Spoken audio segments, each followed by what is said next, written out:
Hi hello welcome to our channel Teju's పదాల పదనిసలు. ఈరోజు మనం చెప్పుకోబోయే కథ చెలి నీవసమై పార్ట్ 163. ఇంకా లేట్ చేయకుండా స్టోరీలోకి వెళ్ళిపోదాం. నువ్వు చాలా సింపుల్గా కనిపిస్తావు కానీ టఫ్ అమ్మాయివి అన్నారు మౌలి నవ్వుతూ. అంటే అర్థం కాకడిగింది సులోచన. అంటే పైకి చాలా సాదాసీదా అమ్మాయిలా కనిపిస్తావు కానీ అస్సలు అలా కాదు అని అంటున్నాను అన్నారు ఆయన. అలా కాదు అంటే ఇంకెలా? నేను అందరి ఆడపిల్లలా కాదా అని అడిగింది సులోచన. అస్సలు కాదు, నువ్వు వాళ్ళందరిలోనూ చాలా ప్రత్యేకం. ఆడపిల్లలనే కాదు, ఎవరైనా సరే నాది నా కుటుంబం అన్న స్వార్థం ఉంటుంది, కానీ నీ దగ్గర అది లేదు అని చెప్పారు. ఎలా చెప్తున్నారు మీరు? నా కుటుంబం కోసమే కదా నాకు ఇష్టం లేకపోయినా పెళ్ళికి తల వంచింది. అక్క మీరు సంతోషంగా ఉండాలనే కదా మీకు దూరంగా ఉన్నది. ఇంకా అని చెప్పకుండా ఆగిపోయింది. ఇదే నిన్ను ప్రత్యేకంగా నిలబెట్టింది. వాళ్ళ గురించి తెలిసి కూడా నువ్వివన్నీ చేశావు. ఆఖరికి పిల్లల భవిష్యత్తు కోసం ఆలోచించి నన్ను కట్టడి చేశావు నీ మీద ఒట్టు పెట్టుకుని. ఇది సరిపోదా నువ్వు చాలా ప్రత్యేకమైన దానివి అని చెప్పటానికి అన్నారు. నేనేమీ ప్రత్యేకమైన దానిని కాదు, సాదాసీదా ఆడపిల్లని. నాకు చాలా కోరికలు ఉన్నాయి, కానీ నా పుట్టుక వాటిని బయట పెట్టనివ్వలేదు. నేను అందరిలా బయట తిరగాలి, స్వేచ్ఛగా ఉండాలి, అన్నీ చూడాలి అని అనుకునేదాన్ని. కానీ నేను బయటకు వెళ్తే ఎవరు కన్ను పడుతుందో, నా జీవితం నాశనం అవుతుందో అన్న భయంతో నన్ను గడప దాటనివ్వకుండా ఆపేసింది నా కుటుంబం. ఇంకా నాకు పెళ్లి చేయాలని వాళ్ళు అనుకున్నప్పుడు కూడా మొదట నా భర్తతో, నా కుటుంబంతో సంతోషంగా ఉండాలి, నా పిల్లలకి మంచి తల్లిని అవ్వాలి అని చాలా కలలు కన్నాను. కానీ అప్పుడు కూడా నా పుట్టుక నన్ను వెక్కిరించింది. నాకు పెళ్ళి వద్దు అని ధైర్యంగా చెప్పలేకపోయాను. కానీ మేడం అంటుంటే, తను నీకు అక్క, నువ్వు అలా పిలవటం నాకు ఇష్టం లేదు, కానీ ఇలా మేడం అని పిలిచి గౌరవించే స్థాయిలో తను లేదు. రాజేశ్వరి అని పిలువు, మేడం అని ఇంకోసారి నేను వినకూడదు అని చెప్పారు మౌలి. ఆవిడ వచ్చి పెళ్లి చేసుకోవాలని చెప్పినప్పుడు ఇంకా అన్నీ వదిలేశాను. ఆ క్షణమే నిర్ణయించుకున్నాను, ఆ దేవుడి సేవలోనే జీవితం వెళ్ళగక్కాలని. ఈ సేవ చూసైనా మళ్ళీ జన్మలో మంచి పుట్టుకని ఇస్తాడేమో అని. పెళ్లి తర్వాత ఆ అవకాశం నాకు రాలేదు. మిమ్మల్ని చూడటం కోసం ఎదురు చూసేదాన్ని. ఒకే ఒక్కసారి మీకు ఆరోగ్యం బాగోనప్పుడు మాత్రం మిమ్మల్ని చూశాను. అప్పుడు 3 రోజులు ఉపవాసం ఉండి మీకోసం పూజ చేశాను. అత్తయ్య నేనే మీకు బొట్టు పెట్టాలని చెప్తే పడుకునున్న మీ దగ్గరకు వచ్చి బొట్టు పెట్టి మీ కాళ్ళకి నమస్కరించాను. ఆ తర్వాత మళ్ళీ వెనుక వైపు మీరు ఎప్పుడన్నా తిరిగితే నా గది కిటికీలో నుండి చూసేదాన్ని. అదీ కాకపోతే నాగమ్మ దగ్గర మీరు పూజ చేస్తున్నప్పుడు దూరం నుండి చూసేదాన్ని. ఏదైనా కొన్ని నిమిషాలు ఇంకా చాలు అనిపించేది అని చెప్పింది సులోచన. ఎలా సులోచన, ఇంత ప్రేమ? అప్పటికే కారు ఒక పక్కకి ఆపేసిన ఆయన సులోచన కళ్ళల్లోకి చూస్తూ అడిగారు. అది ప్రేమనో ఏమో నాకు తెలియదండి.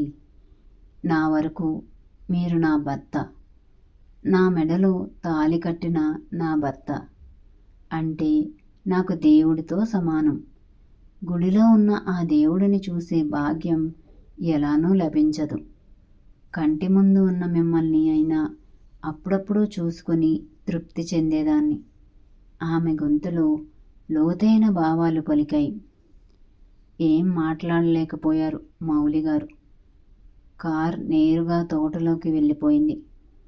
మధ్యలో దారి ఉండడంతో సగం దూరం వరకు వెళ్ళారు. అక్కడి వరకు మామిడి చెట్లు ఉన్నాయి. ఆ తర్వాత కొబ్బరి తోట. దానికి తమలపాకుల తీగలు పాకుతూ ఉండడంతో అక్కడి నుండి ముందుకు వెళ్ళే దారి లేక అక్కడే ఆగిపోయారు. మామిడి చెట్టు కింద కూర్చున్నారు సులోచన వాళ్ళు. పనివాళ్ళు అప్పటికే వెళ్ళిపోయారు. తోటని చూసుకునే జంట మాత్రమే ఉన్నారు. వాళ్ళకి కూడా ముందు వైపున గుడిసె ఉంది. మౌలిగారు రావటంతో వేగంగా వచ్చారు వాళ్ళిద్దరూ. అయ్యగారు అంటూ చేతులు కట్టుకుని నిలబడ్డారు. కొబ్బరి బొండాలు దించారా అని అడిగి వాళ్ళకి తీసుకురమ్మని చెప్పారు. అతను 2 కాయలు కొట్టి ఇవ్వగానే మరికొన్ని కొట్టి ఉంచమని చెప్పి అవి 2 తీసుకుని ఒకటి సులోచనకిచ్చి మరోటి పైకెత్తి తాగుతుంటే సులోచన ఆశ్చర్యంగా చూసింది మౌలిని. మరికొన్ని కాయలు పై వరకు తీసి కత్తి కూడా అక్కడే పెట్టి అతను వెళ్ళిపోగానే, ఏంటి అలా చూస్తున్నావు తాగకుండా? నువ్వు తాగావా కొబ్బరి బొండం అని అడిగారు. గ్లాస్ లేదు కదా, ఎలా తాగను? నాకు మీలా తాగడం రాదు అని చెప్పింది. నిజంగా రాదా అని అడిగారు మౌలి. నిజమే, ఇంట్లో ఎక్కువగా కాయలే కొడతాం, అప్పుడు గ్లాసులో పట్టుకుని తాగుతాం. ఇలా నేనెప్పుడూ తాగలేదు అని చెప్పింది. ఏం కాదు, నేను చూపిస్తాను అని నోరు తెరువు అని బొండం ఒక్కసారిగా తిప్పారు. కానీ సులోచనకి ఒక్కసారిగా నీళ్లు గొంతులో పడేసరికి పొలమారినట్టు అయ్యింది. హే నెమ్మది అంటూనే బొండం పక్కన పెట్టి వీపు సవరదీస్తూ నెత్తిమీద కొడుతుంటే కాసేపటికి తేరుకుంది సులోచన. నువ్వు మరీ సున్నితం అమ్మాయి అన్నారు మౌలిగారు నవ్వుతూ. అప్పటికే ఆమె పెదవుల దగ్గర నుండి మెడ కింద భాగం కూడా నీళ్లు పడి తడిచిపోయింది. పైగా పొలమారటం వల్ల ముక్కు నుండి నీళ్లు కారుతూ ముక్కు కూడా ఎర్రగా అయింది చిలక ముక్కులా. కాస్త గట్టిగా దగ్గటం వల్ల మొహమంతా గులాబీ రంగు పులుముకున్నట్టుగా మారింది. అందుకే మౌలిగారు అలా అన్నారు. ఏం కాదు, నాకు అలవాటు లేదు ఇలా తాగటం, అందుకే పొలమారింది. దానికే సున్నితం అంటే ఎలా అని పయ్యద దగ్గర చీర తడవటంతో పవిట చెంగుని భుజాల చుట్టూ చుట్టుకుంది. అప్రయత్నంగానే మౌలిగారు చూపులు తిప్పుకున్నారు. మౌలిగారు చూపు తిప్పుకున్నది కూడా పట్టించుకోకుండా, మీలా నాకు అలవాటు లేదు కదా ఇలా తాగటం, అంతేకాని నేనేం సుకుమారిని కాదు అని చెప్పింది సులోచన. సుకుమారివో కాదో తెలుస్తుందిలే కానీ ఇలా పట్టుకొని తాగు అని బోండాం నోటి దగ్గర పెట్టుకుని ఎలా తాగాలో చూపించి, ఇలా తాగు, మనకి ఇన్ని తోటలున్నాయి, కొబ్బరి బొండం కూడా తాగటం రాదంటే నవ్వుతారు అన్నారాయన ఆట పట్టిస్తూ. ఎవ్వరూ నవ్వరు, నవ్వితే గివితే మీరే నవ్వుతారు. అయినా ఇవన్నీ మీవి, మీకు రాకపోతే తప్పు కానీ నాకు రాకపోతే ఏం కాదు అని సమాధానం ఇచ్చింది గడుసుగా. నువ్వు నా భార్యవి అని చెప్తావు కదా, నీ మెడలో నేను కట్టిన తాళికి అంత విలువ ఇస్తావు కదా, మరి సంప్రదాయం ప్రకారం చూసుకున్నా నావన్నీ నీవే కదా, అంటే భర్తగా నాకు సొంతమైనవన్నీ నీవి అని కదా అర్థం అన్నారు నొసలు ఎగరేస్తూ.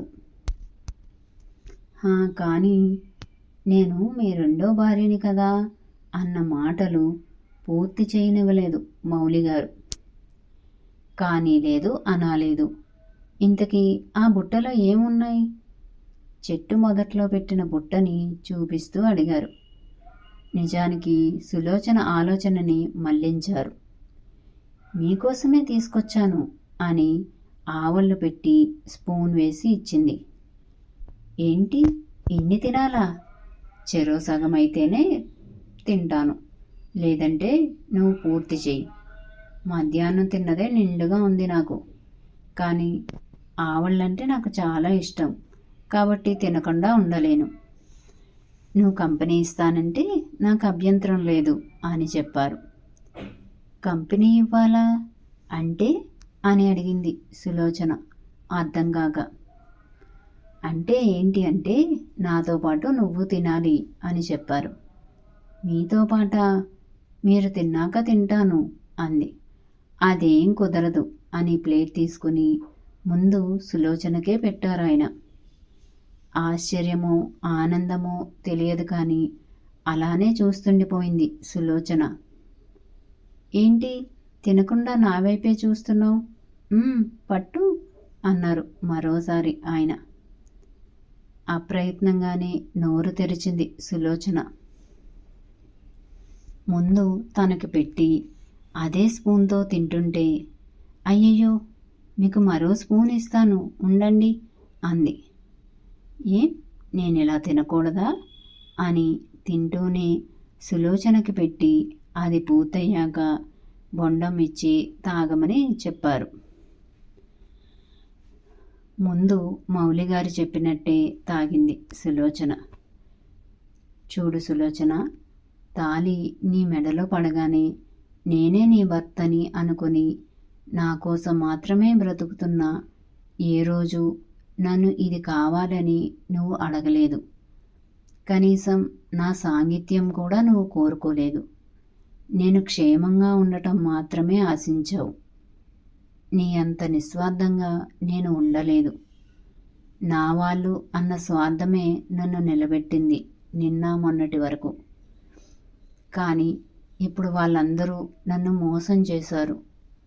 వాళ్ళు మనుషులు కాదు, రాక్షసులు అని అర్థమయ్యాక వాళ్ళకి దూరంగా ఉండాలని అనుకున్నా. ఆ క్షణం నుండే ఎలా దగ్గరయ్యానో తెలియదు నీకు. దగ్గరయ్యాను. మానసికంగా నీ తోడు కోరుకుంది నా మనసు. ఒకేసారి అందరినీ దూరం చేసుకున్నాను. ఒంటరిగా మిగిలిపోయిన భావన కలిగింది నాలో. కానీ ఆ క్షణం కూడా నువ్వు నేనున్నాను అంటూ నా పక్కన నిలబడ్డావు. నా క్షేమం కోసం మాత్రమే ఆలోచించావు. నా గురించి మాత్రమే కాకుండా నా పిల్లల గురించి కూడా ఆలోచించావు. ఆ క్షణం నిజంగానే నీ ప్రేమలో పడిపోయాను.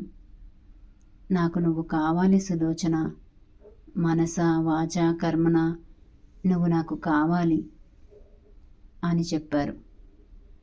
సులోచన ఏం మాట్లాడలేకపోయింది. బొమ్మలా ఉండిపోయింది. నాకు తెలుసు నీ పుట్టుక నిన్ను ప్రతిక్షణం వెక్కిరిస్తూనే ఉంటుందని. ఇన్నాళ్ళు నీకు ఏ గుర్తింపు లేకపోవచ్చు. కానీ ఇప్పుడు నువ్వు చంద్రమౌళి భార్యవి. రేపు మన పిల్లలు రాజా చంద్రమౌళి వారసులవుతారు. నీ గుర్తింపు పదిలమవ్వాలని నేను కోరుకుంటున్నాను. మన బంధం ముందుకు వెళ్ళాలని ఆశిస్తున్నాను. నువ్వు ఎప్పటికీ ఇలా ఒంటరిగా ఉండిపోతావని నేను ఈ నిర్ణయం తీసుకోలేదు. నీకన్నా ఎక్కువగా ఇప్పుడు నాకు నీ తోడు అవసరం. నాకు తోడుగా ఉంటావా సులోచన అని అడిగారు మౌలి ఆర్తిగా. సులోచన కళ్ళ నిండుగా నీళ్లు నిండిపోయాయి. నా మాటలు నిన్ను బాధిస్తే క్షమించు సులోచన అన్నారాయన మసక వెలుతురులో తలుక్కున మెరుస్తున్న సులోచన కన్నీళ్ళని చూసి. లేదండి, మీరు తప్పుగా మాట్లాడలేదు. ఇంతటి అదృష్టం నన్ను వరిస్తుంది అంటే కాదని అనే ధైర్యం చేయగలనా? మీ పక్కన నిలబడటమే గౌరవం అనుకుంటాను నేను. కానీ ఎప్పుడు మీ భార్య స్థానాన్ని ఆశించలేదు. ఇప్పుడు కూడా మీ పక్కన నా స్థానం మీ రెండో భార్యని. ఇంతటి ప్రేమను నాకు అందిస్తానంటే ఎలా కాదని అంటాను? ఏడుస్తూనే వెక్కిళ్ళ మధ్య చెప్పింది సులోచన. మరి కన్నీళ్ళెందుకు అంటూ సులోచన చుబుకం పైకెత్తి కన్నీళ్లు తుడిచారు సున్నితంగా. ఇవి ఆనందంతో వస్తున్న కన్నీళ్ళు. మీరు నన్ను మీ భార్యగా గుర్తించటం మాత్రమే కాకుండా సమాజంలో ఒక గుర్తింపు ఇవ్వాలని అనుకుంటున్నారు. నిజంగా నాకు వాటి మీద ఆశ లేదు. కానీ మీ ప్రేమ నాకు దక్కుతుందంటే ఆ ఆనందం మాటల్లో చెప్పలేను అంది కన్నీళ్లు తుడుచుకుంటూ. అయితే చేతల్లో చూపించు అన్నారాయన నవ్వుతూ. అర్థం కానట్టు అయోమయంగా చూసింది సులోచన. ఇలా అంటూ సులోచన బుగ్గ మీద ముద్దు పెట్టి చూపించారాయన. సిగ్గుతో తల దించేసుకుంది సులోచన. అరే, నీ ఆనందాన్ని చూపించకుండా అలా దాచుకుంటే ఎలా కుదురుతుంది? అల్లరిగా అడిగారు మౌలిగారు. ఏం మాట్లాడలేదు సులోచన. సిగ్గుతో మొగ్గలా ముడుచుకుపోయింది. తల పైకెత్తి ఆనందంగా నవ్వేశారు మౌలిగారు స్వచ్ఛంగా. ఆ నవ్వుని చూస్తూ, మీరిలా నవ్వటం నేనెప్పుడూ చూడలేదు అంది. నేనిలా నవ్వి చాలా కాలమయ్యింది. ఎందుకో ఒక రకమైన జీవితానికి అలవాటు పడిపోయాను. కాలేజీలో ఉన్నప్పుడు చాలా ఎంజాయ్ చేసేవాడిని. సినిమాలకి, ఫ్రెండ్స్తో ట్రిప్స్కి బాగా వెళ్ళేవాడిని. అప్పుడు బాగా ఎంజాయ్ చేసేవాడిని. ఆ తర్వాత ఇక్కడికి రావటం, పెళ్ళి, బిజినెస్, ఇక్కడి వ్యవహారాలు, ఒకదాని తర్వాత ఒకటి అన్ని బాధ్యతలు నా భుజాల మీద పడటంతో ఇంత తీరుబడిగా ఉండే అవకాశం కూడా నాకు కలగలేదు. నిజాయితీగా చెప్పారు మౌలి. మరి నెక్స్ట్ ఏం జరుగుతుందంటారు? తెలుసుకుందాం మరో అప్డేట్లో. మరి ఈ అప్డేట్ మీద మీ అభిప్రాయాన్ని కామెంట్స్ రూపంలో తెలియజేస్తారు కదా. Thank you friends. మా వీడియో కనుక మీకు నచ్చినట్టయితే లైక్ చేయండి, కామెంట్ చేయండి, సబ్స్క్రైబ్ చేయండి, బెల్ కొట్టండి.